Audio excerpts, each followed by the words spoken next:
Hi everybody, we're going to work on multiplying fractions.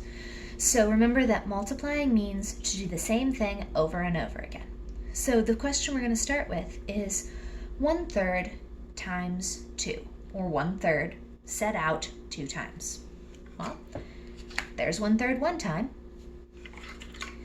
There's 1/3 two times. We put them together and we get 2/3. 1/3 times 2 equals 2/3. Let's try some that are a little more complicated. How about 2/5 times 2? Well, let's start by getting 2/5. That's 2/5 one time. We need to do it 2 times. Here's 2/5 2 times. If we put them together, we get 1, 2, 3, 4, 4/5, which you write like this. Let's try one more. What if we say, what is 4/6 times 4? Let's try a much larger one. That means we're supposed to get 4/6 and get it 4 times. I'm gonna grab a big handful of sixths because I think I'm gonna need it. All right, 4/6 once. I'm just gonna put them in a line. There's 4/6 once. 2, 3, 4. There's 4/6 twice. 1, 2, 3, 4. There's 4/6 3 times. And 1, 2, 3, 4. There's 4/6 4 times. This is our answer, this big old mess, but we don't really know how to write it yet. So if you look at what you have and your brain tells you, I'm pretty sure that's more than a whole, start building into holes. So let's squish all this up here and start building some holes. It takes 6/6 to make a hole. Their name tells you. So 6 of them makes 1 hole right there. I think I probably still have enough to build another one though. So let's keep building.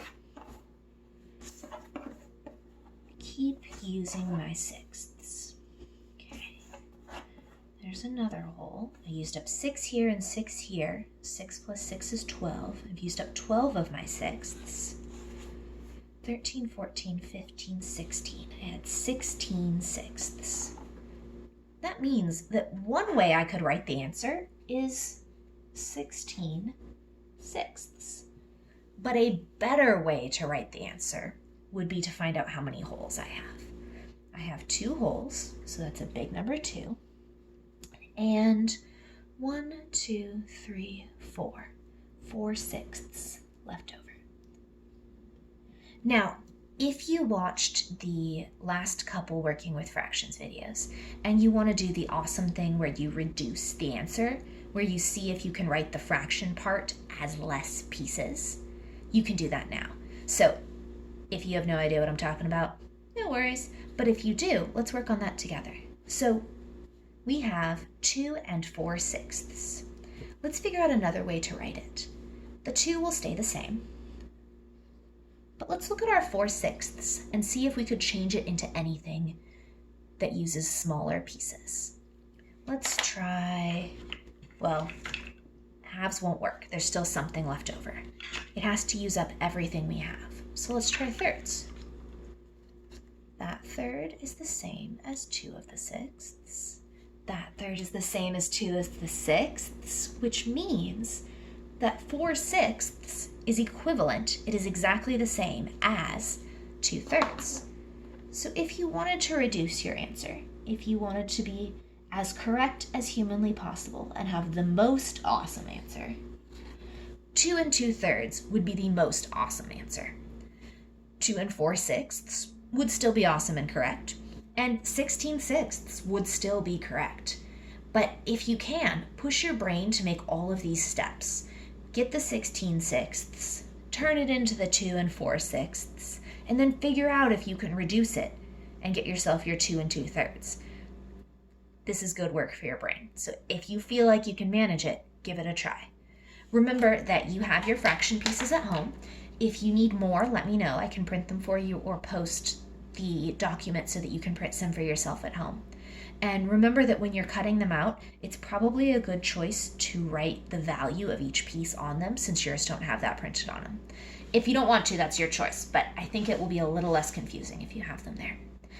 That, my friends, is multiplying fractions. So carry on with life and do some good work. Bye.